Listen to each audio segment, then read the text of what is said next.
Now the next topic is equipotential surface for different charge configuration. So how we are drawing the equipotential surface for the different charge configuration which is present in the space. Like there is a first equipotential surface for a single point charge are concentric spherical surfaces centered around the point charge, because we are saying that if there is a positive plus q charge, then the electric field is coming out radially from this positive test charge. So the equipotential surface will be drawn in such a way that the angle between the equipotential surface and electric field vector will be 90 degree. This angle will be 90 degree. This angle will be 90 degree. All the angles will be 90 degree.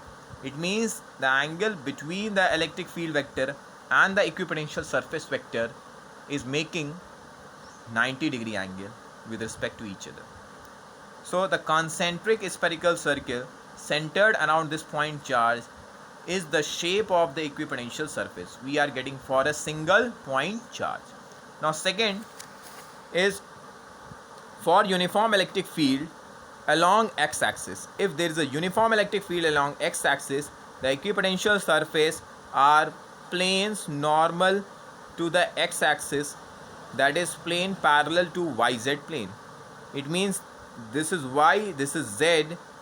The plane which are parallel to yz plane, these yz planes will be the equipotential surface with respect to this uniform electric field along x direction. If this is x direction, then this plane will be yz plane. This will be yz plane. Okay, now third configuration is the equipotential surface for the electric dipole. So we know that the electric dipole is containing one positive charge, one negative charge, separated by a 2L distance between them.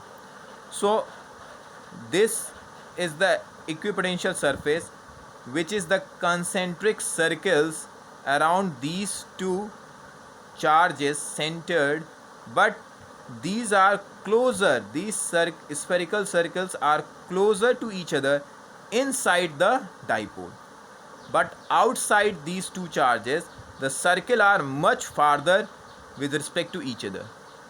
It means between these two charge of the dipole, these concentric circles are very much closer to each other, these surfaces, equipotential surface, and outside these two charges they are very much at a large distance between them. Now the next is equipotential surface for two similar charges.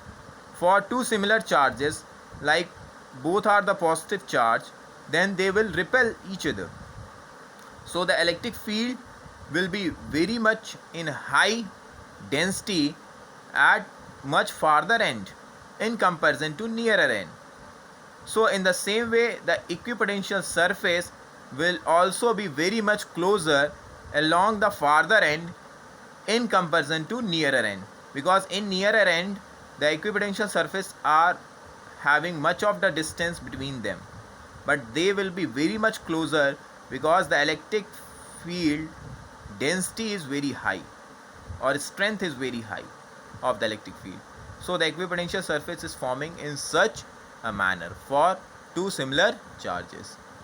Now the next topic is relation between electric field and electric potential.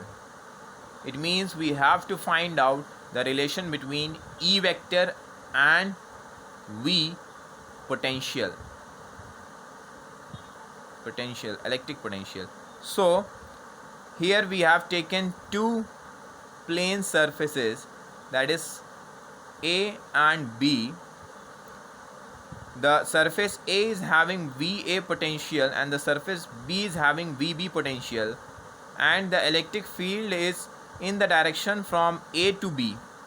The electric field direction is upward direction along A to B, and we have a test charge plus small q, which is on this B surface, and the electrical force applied on this small test charge is along the electric field direction, and we are applying the same equal and opposite force, that is external force, and we are displacing this small test charge along the dr displacement vector from B to A, so that this test charge will be coming from B surface to A surface.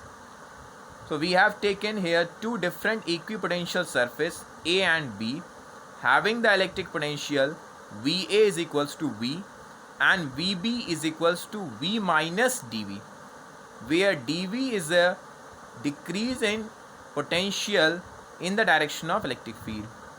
It means dV is a small decrease in potential along the direction of electric field. The small amount of work done in moving positive test charge plus Q from surface B to A against electric force Fe is given by d of W B to A, work done from B to A, is equals to minus of F of E electrical force into dr displacement vector, because this electrical force and displacement vector dr are in opposite direction, so this minus sign is coming.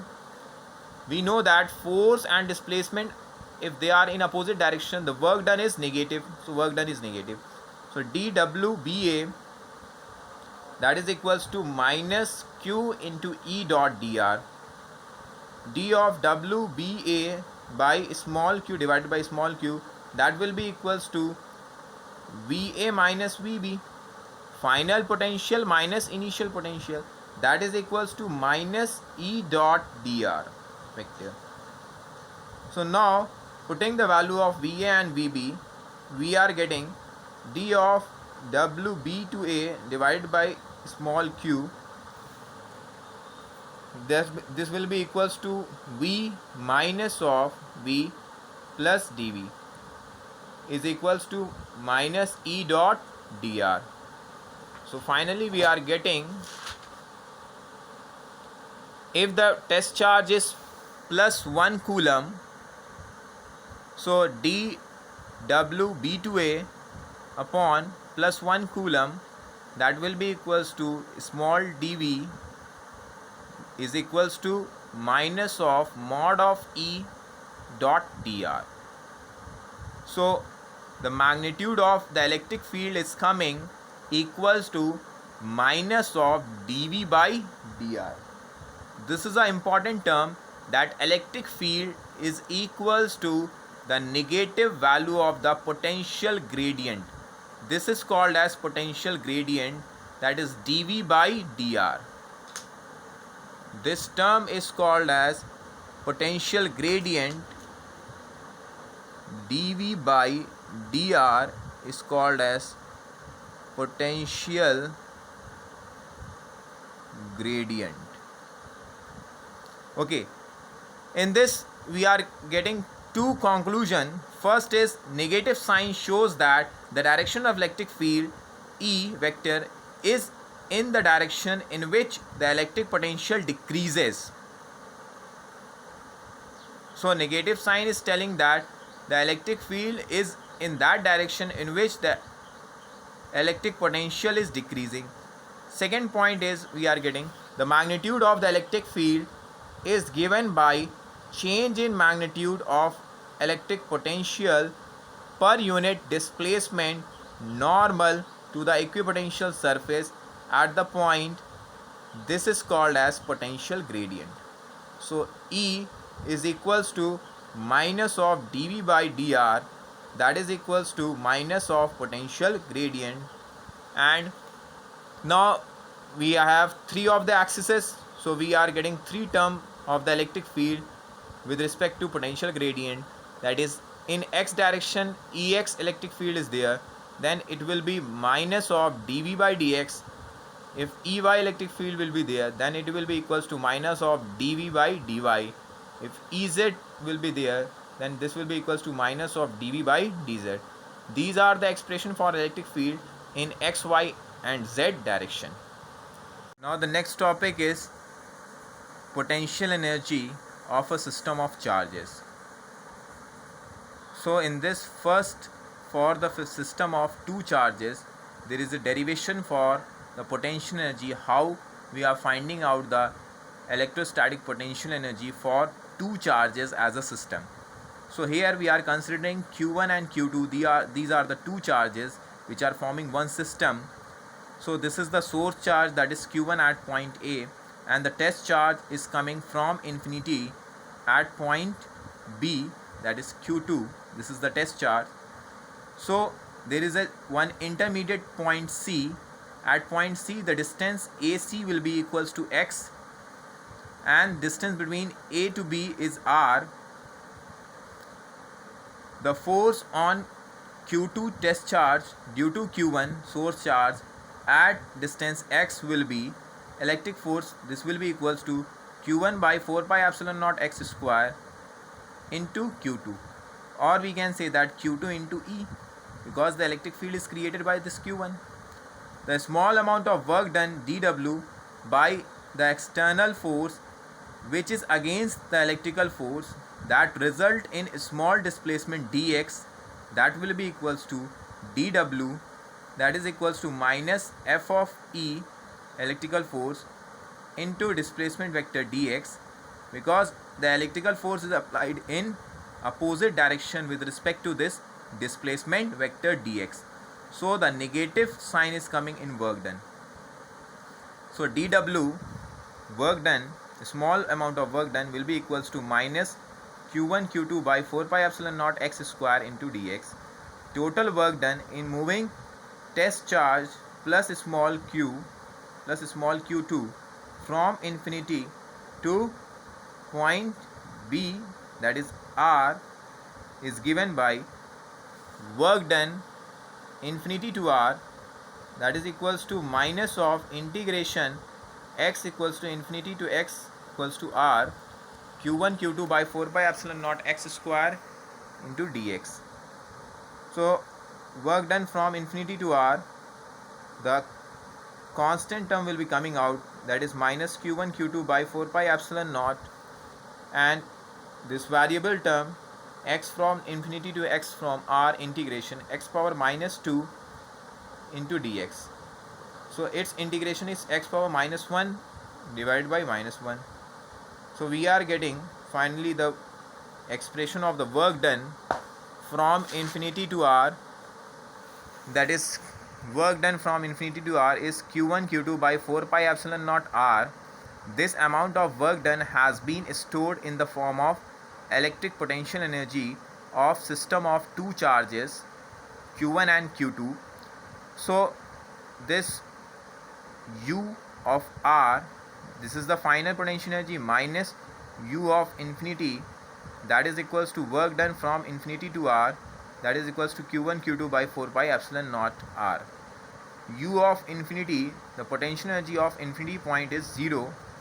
So U of r is equals to Q1 Q2 by 4 pi epsilon naught r. This is the expression for electric potential energy of two charges as a system. Now for system of three charges, what will be the expression for electric potential energy?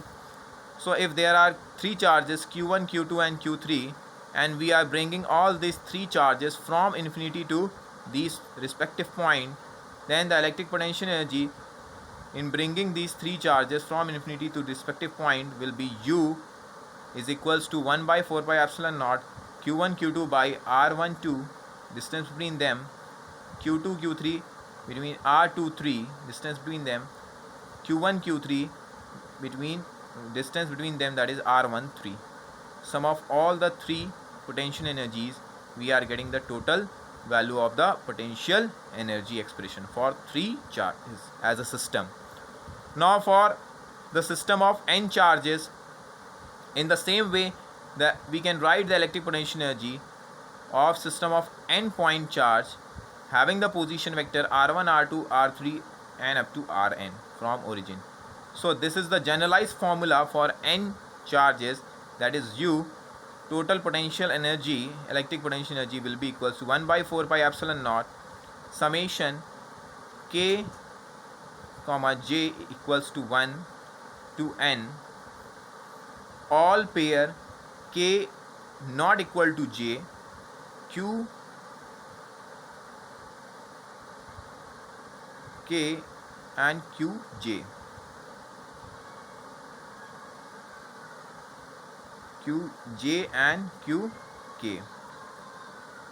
So J and K pair should not be equal to each other. So here there will be Qj and Qk in multiplication divided by Rjk. This is the expression for n charges as a system. The next topic is electric potential energy of electric dipole which is kept in external electric field. So we know that when the electric dipole is kept in external uniform electric field, then it exerts an electrical torque on it, and because of this net torque, the dipole has tendency to rotate itself about its center point O. So we have considered a dipole which is placed in external electric field E. Dipole moment P is the product of Q into 2L. In uniform external field E, the electric dipole experiences zero net force, but it is having non-zero net torque which has the capacity to rotate or turn dipole about its center O. So net torque, that is P cross E, will not be equal to 0. Net force will be 0. So net electrical torque, its magnitude will be mod of P cross E. It means mod of P into mod of E into sine theta. This torque has a tendency to rotate the electric dipole. So this electrical torque has tendency to rotate in this clockwise direction. So now the external torque that we are applying in such a manner that it just neutralizes this torque by electrical field. It means this clockwise torque which is applied by this electric field, we apply the external torque in order to rotate our dipole in anti-clockwise direction. Here this direction is anti-clockwise direction. So we are applying just equal and opposite torque with respect to electrical torque, so that to neutralize this rotation which is created by this electrical torque. Hence the amount of work done by external torque in rotating the dipole to its original position will be work done from 1 to 2. It means initially the dipole is at theta 1 angle. Finally after rotation we are keeping the dipole at theta 2 angle. It means work done from 1 to 2, that is integration of theta from theta 1 to theta 2, torque external theta into d theta. D theta is the angular displacement. So this integration theta from theta 1 to theta 2, this torque will be P into E into sine theta d theta. P and E term will be coming out of the integration. So integration of sine theta into d theta, the integration of sine theta d theta is minus of cos theta. You will be studying in maths, and you have already studied in class 11th some of the integration formula. So the formula of integration of sine theta is minus cos theta. So work done from 1 to 2 will be equals to P into E into minus of cos theta from theta 1 to theta 2. Now we are putting the value of theta 1 and theta 2. We are getting the electric potential energy of the dipole, that is U2 minus U1, that is equals to work done from 1 to 2, is equals to minus of P into E cos theta 2 minus cos theta 1.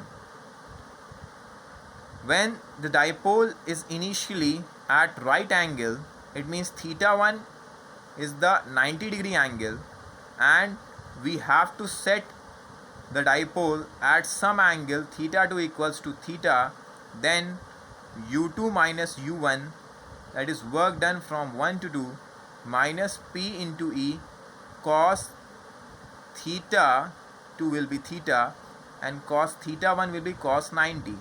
We know that cos 90 is 0, so U of 90, potential energy at 90-degree angle, will be 0 because cos 90 will be 0.